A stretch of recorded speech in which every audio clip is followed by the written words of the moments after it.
మీ జాతకం ఎలా ఉంటుందో తెలుసుకోండి. వెంటనే జేకేఆర్ గురుగారి అపాయింట్మెంట్ తీసుకోండి.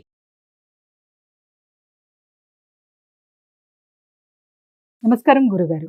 నమస్తే అమ్మా. పూజలు చేస్తే అసలు నిజంగా ఫలితాలు ఉంటాయా? పూజల ద్వారా ఏదైనా సాధించవచ్చా? మంచి క్వశ్చన్ అడిగారు. నేటి కాలంలో చాలా మందిలో ఈ సందేహాలు ఉంటాయి. వాస్తవంగా పూజ చేస్తే ఫలితాలు 100% వస్తాయమ్మా.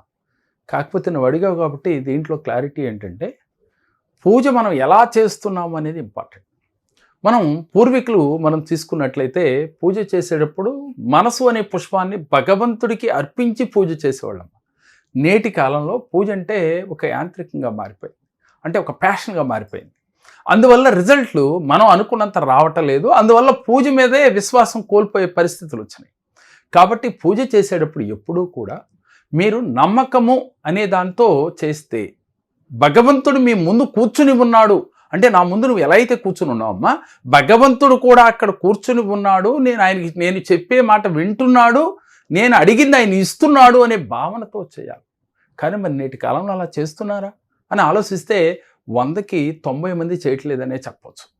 మరి మెజారిటీ పీపుల్ ఎప్పుడైతే 90 మంది అలా చేయటం లేదో రిజల్ట్ రావటం లేదు. ఎప్పుడైతే రిజల్ట్ రావటం లేదో ఏళ్ళలో విశ్వాసం కోల్పోయి మనకి పూజల వల్ల ఫలితాలు వస్తాయని మీకులాగా క్వశ్చన్, అంటే జనాల్లో క్వశ్చనే మీరు అడిగారు, ఇదే క్వశ్చన్ రేజ్ అవుతా ఉంది.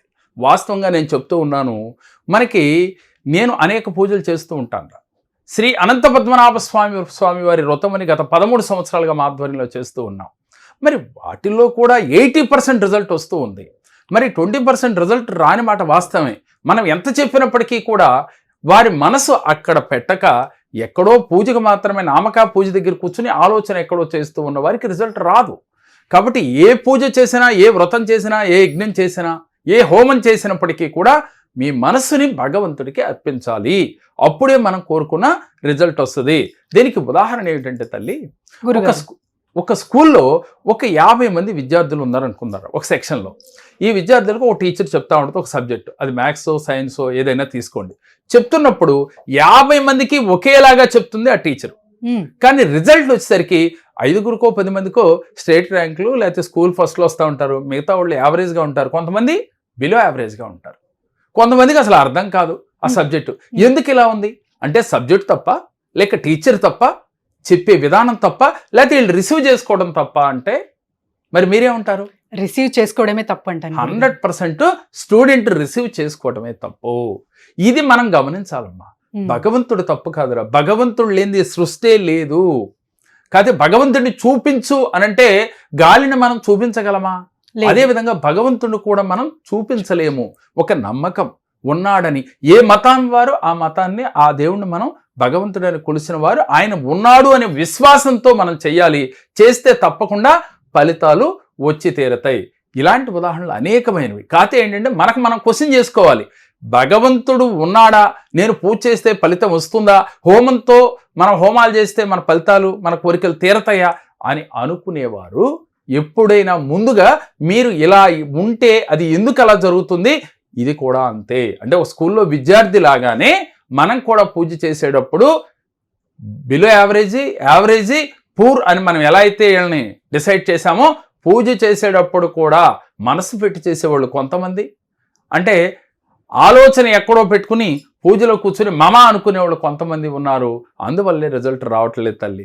మరి మనసు ఏకాగ్రతం చేయాలంటే ఏం చేయాలి గురుగారు? ముందుగా మన మనసు మన ఆధీనంలో ఉండాలి అంటే మనం అనేక వీడియోలో చెప్పుకున్నాము, ధ్యానం చేయాలి. భగవంతుడు పైన ధ్యాస పెట్టి చేయొచ్చు, లేదు శ్వాస పైన మీ మనసు పెట్టి చేయొచ్చు. ఇలా గనక ఎవరైతే ధ్యానం ప్రతినిత్యం చేస్తారో వారి మనసు వారి మాట వింటదాం. రెండోది, మానవ ప్రయత్నంతో మనం పూజ చేస్తున్నాము, ఆ భగవంతుడు మనకి ప్రత్యక్షమై మనం కోరిన వరాలు మనకి ఇచ్చాడు అనే భావంతో గనక పూజలో కూర్చొని మనం చేసినట్లయితే, భగవంతుడితో మమేకమైతే మీ కోరికలు తీరుతాయి. దీంతో పాటుగా మనం హోమం చేస్తున్నాం, లేదు ఒక పూజ చేసినప్పుడు దీపారాధన చేస్తూ ఉన్నాం అంటే అగ్నిదేవుడు, అంటే పంచభూతాలతో మమేకం అవ్వాలరా. ఒక పూజలో కూర్చునేటప్పుడే పంచభూతాలకి కృతజ్ఞత తెలిపి, మీ సంకల్పం పంచభూతాలకి తెలిపి అప్పుడు మీరు పూజ ఆచరించిన లేక హోమం చేసిన వెంటనే రిజల్ట్ వస్తుంది. ఎందుకని మేము అనంత పద్మనాభ స్వామి పూజ 90-80 మందికి రిజల్ట్ రావాలి, 10 మందికి 20 మందికి రావట్లేదు అనేది అనేక పూజల్లో నేను చెప్తూనే ఉన్నా 20 మందికి. కానీ కొంతమంది మాత్రమే దాన్ని తీసుకోగలుగుతున్నారు. కొంతమంది ఇది కామనే, ఇది మన వల్ల కాదనో, లేకపోతే కూర్చోలేకపోతున్నాం, శరీరం సహకరించుకో, మనస్సు సహకరించుకో చేయలేకపోతున్నారమ్మా. పూజ చేద్దామని మీకు సంకల్పం వచ్చిన నాడే మీరు పంచభూతాలతో మమేకం అవ్వాలి. మీ మనసు అనే పుష్పాన్ని భగవంతుడికి సమర్పించాలి. పూజలో కూర్చునేటప్పుడు మీరు ఏ నామం చదివినా పర్ఫెక్ట్గా భగవంతుడికి చేరుతుందనే భావంతో ఉంటే భగవంతుడు రియల్గా వచ్చి మన ప్రత్యక్షమై వరం ఇచ్చి తీరతాడమ్మా. దాంట్లో ఎటువంటి అనుమానం లేదు. భగవంతుడు ఎప్పుడు ఎవరికి ఏ వరం ఇద్దామా అనే కూర్చుని ఉంటాడు, కానీ అందుకునే స్థితిలో మనమే ఉండము. భగవంతుడు కానీ, యూనివర్స్ కానీ, పంచభూతాలు కానీ. కాకపోతే ఏంటంటే భగవంతుడిని చేరువవటానికి మనం అగ్ని ద్వారా హోమం చేసినప్పుడు అగ్నిని వెలిగించి హోమం ద్వారా మన కోరికలు చెప్తూ ఉంటాం అగ్నిదేవుడి ద్వారా. అలాగే పూజ చేసేటప్పుడు దీపం వెలిగించి అగ్నిదేవుడి ద్వారా మన సంకల్పాలు చెప్తూ ఉంటాం. అంటే అప్పుడు మనం ఏం చేయాలి? అగ్నిదేవుడితో మమేకమై అగ్నిదేవుడికి కృతజ్ఞత తెలిపి అప్పుడు మీ సంకల్పాలు చెప్పాలి.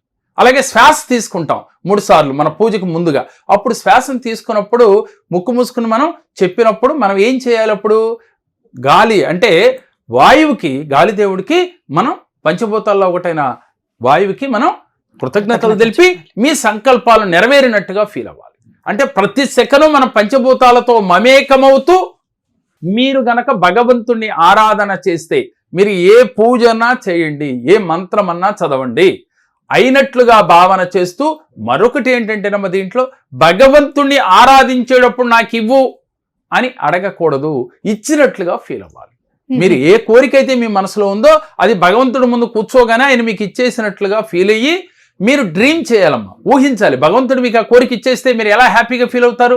లా ఆఫ్ అట్రాక్షన్ ప్రకారం మనం అదే చెప్తూ ఉంటాం, ఏదైతే తలుస్తామో అది వచ్చి తీరుతుంది అని.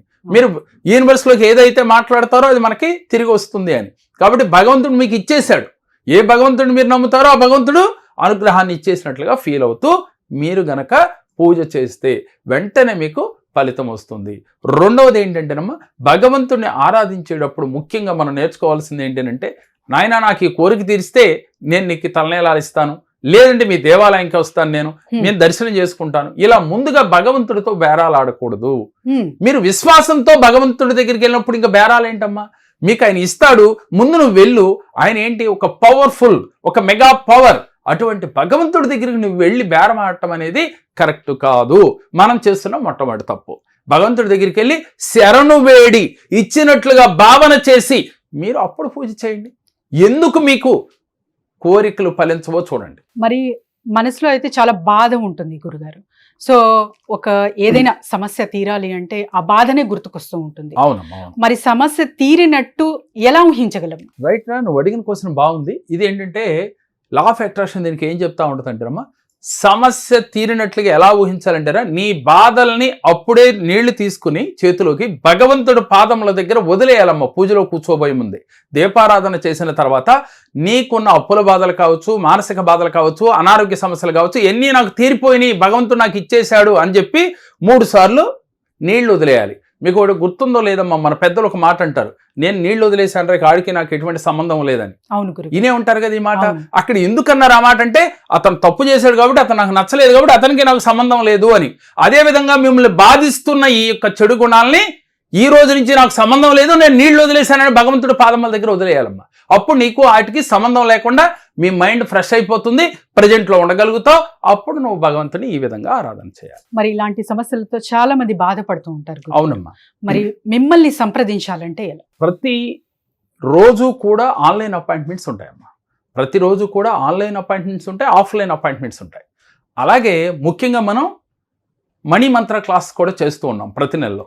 ఎవరైతే ఆర్థిక సమస్యలతో బాధపడుతున్నారో, మానసికంగా బాధపడుతూ ఉంటారో, అలాగే వాళ్ళు ఉజ్వల భవిష్యత్తు కోసం ప్రయత్నాలు చేస్తూ ఉన్నవారు, ఎన్ని ప్రయత్నాలు చేసిన జీవితంలో సక్సెస్ కాలేదు అనుకున్నవారు పర్సనల్ అపాయింట్మెంట్ అన్న తీసుకోవచ్చమ్మా.